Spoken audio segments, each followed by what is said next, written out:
नमस्कार, सुबह के 9 बज चुके हैं और वक्त हो चला है 9 की 9 खबर का। मैं हूं शुभे मिश्रा आपके साथ।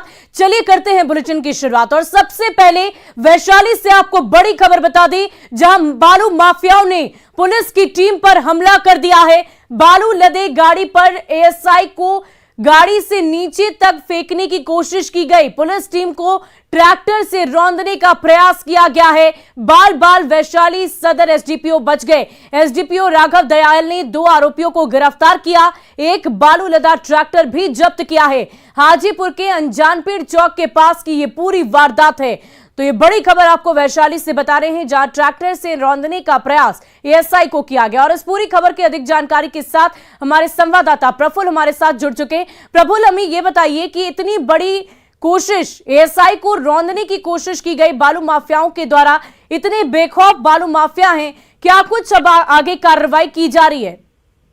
जी देखिए, अब जिस तरह से जिले में बालू माफिया बेखौफ है और दुस्साहस का जो परिचय उन्होंने दिया है, वहाँ पे कुछ बालू ट्रैक्टर खड़ा था जिसे बेचने की कोशिश की जा रही थी। इस पर एसडीपीओ राघव दयाल दल बल के साथ वहाँ पहुंचे थे और 2 ट्रैक्टर को उन्होंने जब्त किया। ट्रैक्टर जब्त करने के बाद ट्रैक्टर को थाना ले जाने की कवायद की जा रही थी। उसके ऊपर एएसआई प्रमोद सिंह को एक ट्रैक्टर पर बैठा दिया गया था और कहा गया कि ट्रैक्टर को थाना लेके चलना है। और जैसे ही थाना के जाने के लिए कहा गया ट्रैक्टर चालक ने ट्रैक्टर लेकर भागने की कोशिश की और इसी दौरान एएसआई जो प्रमोद सिंह उस पर बैठे थे उनको धक्का देकर नीचे फेंक दिया। उसके बाद आगे से जब पुलिस पदाधिकारी, एसडीपीओ और जो पुलिस बल के लोग थे, उन्होंने ट्रैक्टर को रोकना चाहा तो ट्रैक्टर चालक ने उन्हें भी कुचलने का प्रयास किया। किसी तरह एसडीपीओ जो है वो बाल बाल इस घटना में बच गए। पुलिसकर्मी जो हैं वो बाल बाल इस प्रफुल्ल, हमें ये बताइए कि एएसआई की हालत कैसी है, क्योंकि गाड़ी से उन्हें फेंका गया है, क्या उन्हें गंभीर रूप से चोट आई है?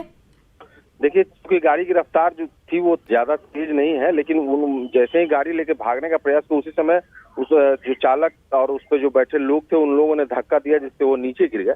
लेकिन चोट तो ज्यादा गंभीर नहीं लगी है, लेकिन ये कहीं ना कहीं ये घटना जो है वो एक पुलिस के लिए भी चुनौती है कि इस तरह से बालू माफिया जो है वो जिले में बेखौफ। बहुत बहुत शुक्रिया प्रफुल्ल हमारे साथ जुड़ने के लिए, तमाम जानकारी के लिए। तो वैशाली से ये बड़ी खबर आपको बता रहे थे, जहां बालू माफियाओं का बेखौफ और मनोबल बढ़ता हुआ नजर आ रहा है।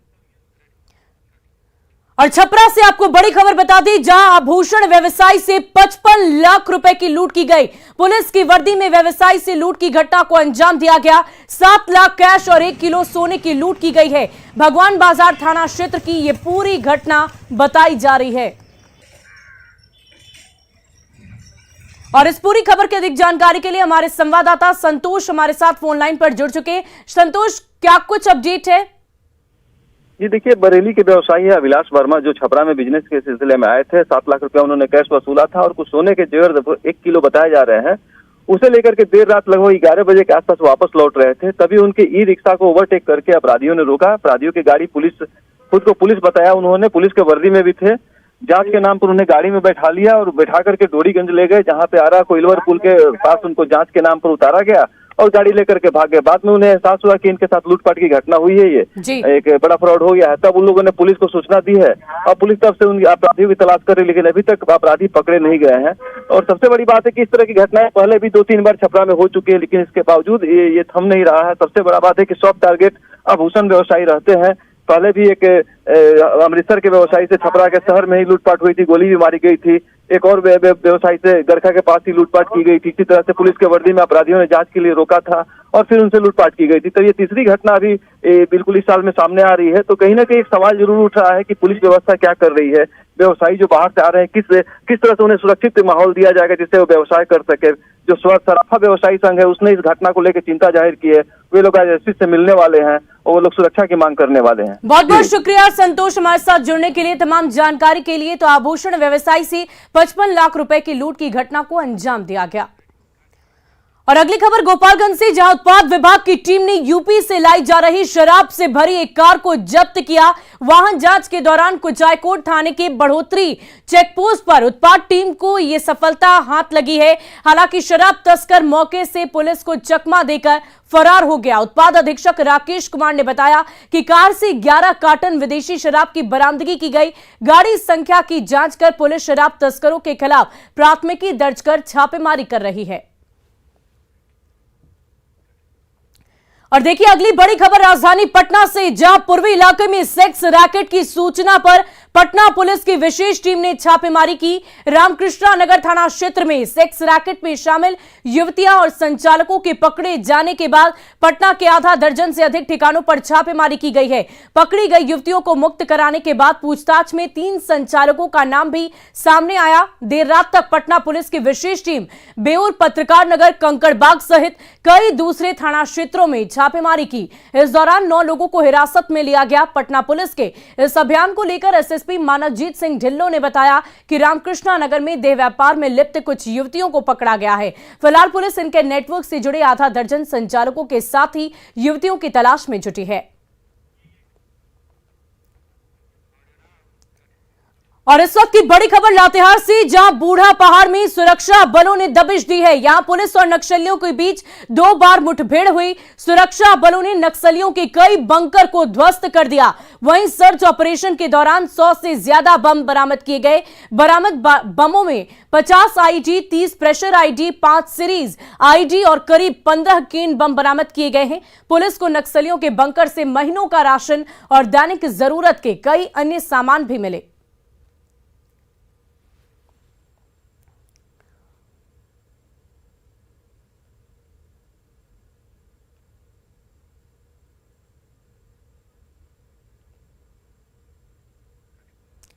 वहीं गोड्डा के महागामा थाना क्षेत्र में बच्चों के विवाद में तेजाब फेंकने का मामला सामने आया है। तेजाब से एक महिला बुरी तरह झुलस गई है। वहीं 4 लोग जख्मी हुए हैं। दरअसल गांव में एक दुकान के पास कुछ बच्चे झगड़ा कर रहे थे और महिला उन बच्चों को शांत करा रही थी। तभी गांव के एक व्यक्ति ने महिला पर ही तेजाब फेंक दिया। फिलहाल पुलिस ने आरोपी को गिरफ्तार कर लिया है और मामले की जांच जारी है।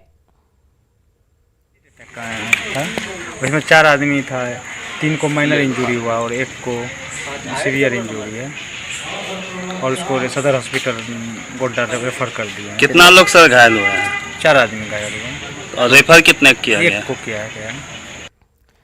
और अगली खबर मुजफ्फरपुर से, जहां सकरा में 3 तलाक को लेकर चर्चाएं तेज हो गई है। बीते दिनों सकरा के रामनगर की रहने वाली तसीमा खातून ने अपने पति और ससुर पर 3 तलाक देने और हलाला कराने का दबाव बनाने का आरोप लगाया था। इस मामले में सकरा थाने में बीते सप्ताह 5 लोगों के खिलाफ मामले दर्ज कर लिए गए, लेकिन मामले को लेकर पुलिस का सुस्त रवैया तसीमा को परेशान कर रहा है। पीड़िता तसीमा रो रो कर गुहार लगा रही कि उसे जल्द से जल्द न्याय मिल जाए। तसीमा का आरोप है कि आरोपी पक्ष के दबाव में थाना कुछ भी नहीं कर रही और हालांकि इस मामले को लेकर सीनियर एसपी जयंतकांत ने बताया कि पुलिस अपना काम बखूबी कर रही है। केस दर्ज किया जा चुका है और अब बयान लेने के बाद आगे की कार्रवाई की जाएगी। जी अभी तक तो कोई अरेस्ट नहीं किए सकता थाना जो है सो हम केस मतलब किए 26 तारीख को। अब तक कुछ नहीं। हम जाते हैं वहाँ पे तो बोलते हैं कि ये डायरी नहीं तैयारी हुआ है, नहीं कुछ मतलब कि हमारे जो लड़का वाला के जो पक्ष से है तो सकरा थाना मिले हुए हैं। ये लोग बोलते हैं कि हमारे पास पैसा है, हम सकरा थाना कीन लेंगे। थाना में जाते हैं ना तो हम लोग के कहते हैं कि जो कागज पेपर नहीं तैयारी हुआ है, हाँ काहे आया है आप लोग, हम कॉल करेगा ताना, फिर कॉल करते हैं तो कहता है कि अभी नहीं तैयारी हुआ है, फिर जाते हैं फिर लौटा देता है। हाँ अब बोलता है कि अब्बास मियाँ बोलता है कि हमारे तो जेब में है थाना। इस मामले में पुलिस ने एफआईआर दर्ज किया है जो कि 498A आईपीसी सेक्शन और अन्य दूसरे जो आईपीसी सेक्शंस है उसमें, और इसके अलावा मुस्लिम वुमेन प्रोटेक्शन एक्ट जो 2019 है उसमें इस मामले को दर्ज किया गया है। और अभी पुलिस सभी लोगों का बयान लेगी और बयान लेने के बाद में जो एविडेंस आएंगे और उनके बयान के आधार पर जो भी हम लोग को प्रूफ मिलेंगे उसके हिसाब से कार्रवाई होगी। और अब बात बाढ़ से बेबस जिंदगी की।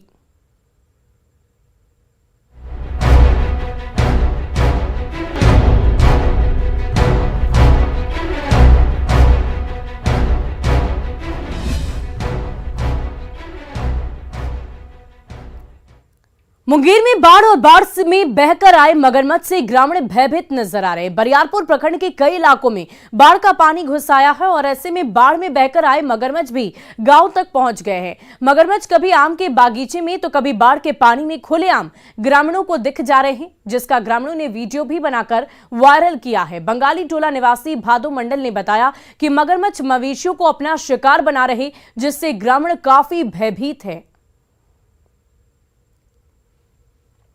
चौर में मगरमच्छ लोग यहाँ पानी में के नहीं तबाही से रेलवे पैलो छे आ रेल पर मगरमच्छ चढ़ी जाए छे।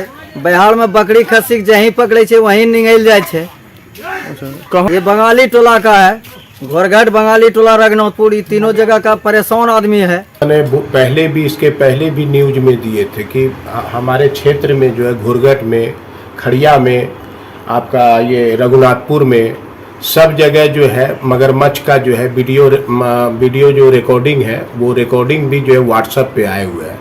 मगरमच्छ जो है पानी से ऊपर शाम में रात में निकल के जो है हवा लेने के लिए या बैठने के लिए बैठता है और काफ़ी जो है भयपूर्ण वातावरण में सारे क्षेत्रवासी जो है रहते हैं कि कब किसके साथ घटना हो जाएगा इसका कहना मुश्किल है।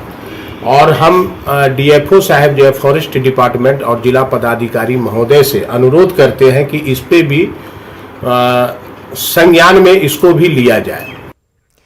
और साहिबगंज में गंगा का जलस्तर काफी तेजी से बढ़ रहा है। निचले इलाकों के लोग अपने घरों को छोड़कर पलायन करने को मजबूर हैं। स्थानीय लोगों की सबसे बड़ी समस्या खाने पीने की हो रही है क्योंकि घर का सारा राशन पानी में डूब गया है। वहीं किसानों ने जो फसल लगा रखी थी वो भी नष्ट हो गए हैं। स्थानीय लोगों ने जिला प्रशासन से मदद की गुहार लगाई है। बाढ़ से नुकसान है, भदई मकई नहीं हुआ, किसान सब डूब गया, घर में पानी हो गया, घर में पानी घुस गया। हाँ अच्छा, तो अभी यहाँ से मतलब सुनते हैं कुछ लोग पलायन भी कर रहे हैं यहाँ से। अब सलाइन क्या है, अब ये देखिए ना छाई मंगवा रहे हैं, ढाई के माल गोरू कहाँ अब ले जाएंगे, प्रदेश कहाँ रहेंगे माल गोरू लेकर। अच्छा, क्या क्या मतलब बाढ़ से क्या क्या नुकसान हुआ है, कौन कौन सा फसल नुकसान हुआ है? मिर्चा, परवल, लहार। और क्या मतलब अब घर में भी पानी घुस रहा है? पानी घर में घुस रहा है, पानी बढ़े लगे घर में डूबी पानी घर में आ गया। रोडों पर स्कूल में रही थी। तो अभी आप लोग अब कहाँ रहने के लिए जा रहे हैं? अभी रहने के लिए तो इसमें बच्चा आने में गाछ की पहुँचा रहे। और चलिए बढ़ते हैं अगली खबर की ओर। शान और स्वाभिमान के साथ देश का पहला स्वदेशी युद्धपोत आईएनएस विक्रांत को भारतीय नौसेना में शामिल कर लिया गया है। देश की शान बढ़ाने वाले इस युद्धपोत के निर्माण क्रू में शामिल एक युवा इंजीनियर ने मुजफ्फरपुर और बिहार का भी मान बढ़ाया है। देखिए हमारी ये खास रिपोर्ट।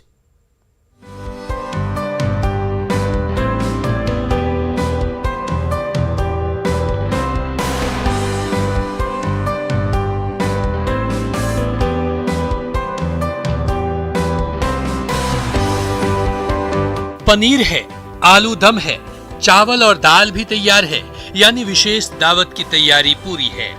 हो भी क्यों ना, देश के पहले स्वदेशी युद्धपोत आईएनएस विक्रांत को मुजफ्फरपुर का आशीर्वाद जो मिला है। जी हाँ, आईएनएस विक्रांत के निर्माण में मुजफ्फरपुर के एक युवा इंजीनियर आशीर्वाद ने भी बड़ी भूमिका निभाई है। आईएनएस को बनाने वाली टीम में शामिल आशीर्वाद मुजफ्फरपुर के डॉल्फिन पब्लिक स्कूल का छात्र रहा है, लिहाजा शिक्षक दिवस पर स्कूल में विशेष दावत दिया गया। ऐसे में इसी स्कूल की शिक्षिका आशीर्वाद की मां सत्यप्रिया की खुशी छिपाए नहीं छिप रही है। वो तो ठीक है, माँ शिक्षक थी, मैंने उसको संस्कार दिया, उसका ही एक प्ररूप है। बच्चे पढ़ते तो सभी स्कूल में है, गार्जियन पैसे भी खर्च करते हैं, लेकिन बच्चे के अंदर संस्कार डालना माँ की पहली ड्यूटी होती है। और शायद मुझे लगता है कि मैं इस कार्य में सक्सेस रही। मुजफ्फरपुर के आशीर्वाद की इस उपलब्धि पर पूरा स्कूल परिवार गौरवान्वित है। स्कूल प्रबंधन और सारे शिक्षक आशीर्वाद की उपलब्धियों की चर्चा कर रहे हैं और उसके और आगे जाने की कामना कर रहे हैं। आशीर्वाद ने 12वीं तक की पढ़ाई डॉल्फिन पब्लिक स्कूल से करने के बाद जयपुर से बीटेक इंजीनियरिंग की डिग्री ली और एक प्रतिभाशाली इंजीनियर के रूप में आईएनएस विक्रांत के निर्माण की टीम में चुना गया। शायद मैंने कुछ अच्छा किया था, इसलिए मुझे ये दिन आज मिला है। आज उसी के कारण आप हमारा इंटरव्यू लेने आ रहे हैं, इसलिए मैं चाहता हूँ, मेरी दिल से तमन्ना है, मेरे पूरे डॉल्फिन टीचर्स का ये उद्देश्य है कि हमारा छात्र भारत के नहीं दुनिया के जिस कोने में जाए अपना इसी ढंग का कामयाबी का परचम लिखे, अपने कामयाबी का झंडा गाड़े। भारत में बना पहला विमान वाहक पोत आईएनएस विक्रांत, जिसे समंदर में तैरता किला कहते हैं, इसी महीने कोच्चि में प्रधानमंत्री नरेंद्र मोदी और रक्षा मंत्री राजनाथ सिंह की मौजूदगी में आयोजित एक समारोह में भारतीय नौसेना में शामिल किया गया है, जिसका वजन करीब 45,000 टन है और इस पर 20,000 करोड़ की लागत आई है। प्रियांक सौरभ, न्यूज़ 18 मुजफ्फरपुर। और राजधानी रांची में साइबर ठगी करने वाले बड़े गिरोह का खुलासा किया गया है। सीआईडी ने 2 साइबर अपराधियों को अरेस्ट किया जो बिजली बिल जमा करने के नाम पर ठगी किया करते थे।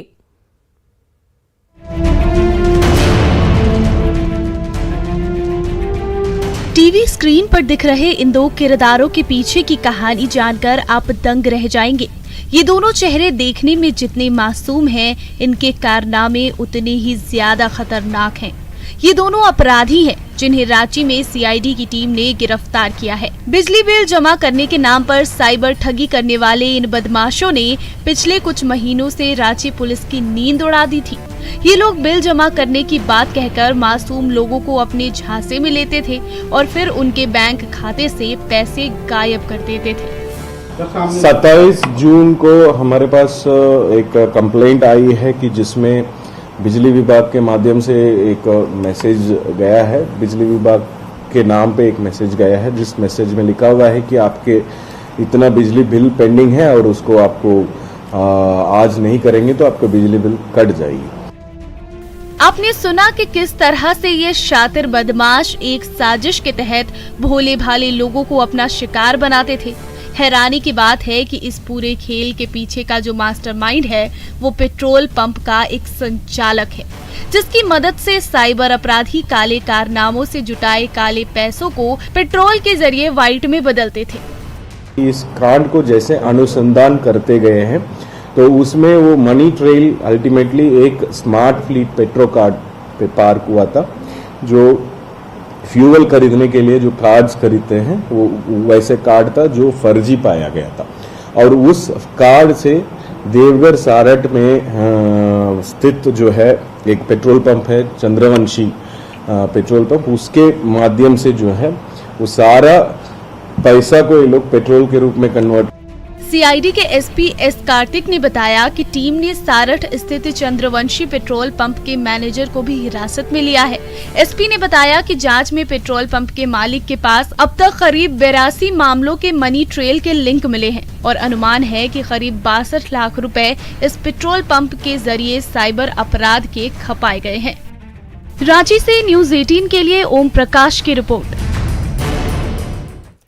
और बिहार में मद्य निषेध विभाग ने एक अनोखी पहल की है जिसके तहत शराबबंदी कानून के तहत जब्त शराब की बोतलों से चूड़ियां बनाई जाएंगी। चूड़ियां बनाने का जिम्मा जीविका दीदियों को दिया गया है और इसके लिए बाकायदा ट्रेनिंग भी शुरू कर दी गई है और जीविका दीदियों को 1 करोड़ रुपए का आवंटन भी कर दिया गया है।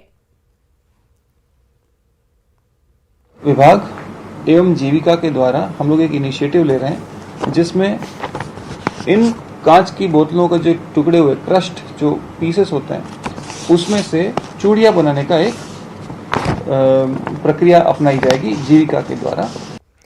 और चलिए सीधे राष्ट्रपति भवन का रुख करते हैं जहां प्रधानमंत्री नरेंद्र मोदी मौजूद हैं।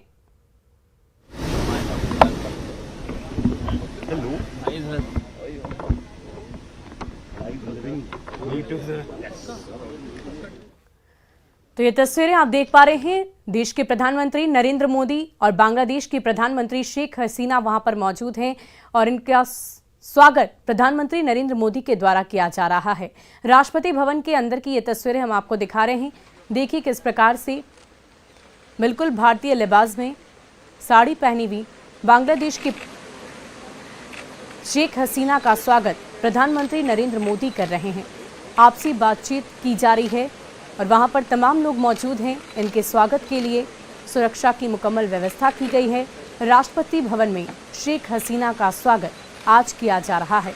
ये द्विपक्षीय मुलाकात है और इसी को लेकर आज हैदराबाद में ये मुलाकात होनी है। मुलाकात के बाद कुछ समझौतों पर भी हस्ताक्षर होंगे और 1 बजे प्रेस कॉन्फ्रेंस का भी आयोजन किया गया है। ये तस्वीरें आप देख पा रहे होंगे राष्ट्रपति भवन के भीतर की। शेख हसीना वहां से रवाना हो चुकी हैं और देश के प्रधानमंत्री नरेंद्र मोदी ने उनका हाथ जोड़कर अभिवादन भी किया। और फिलहाल के लिए इस बुलेटिन में इतना ही। आप बने रहे न्यूज़ 18 बिहार झारखंड के साथ।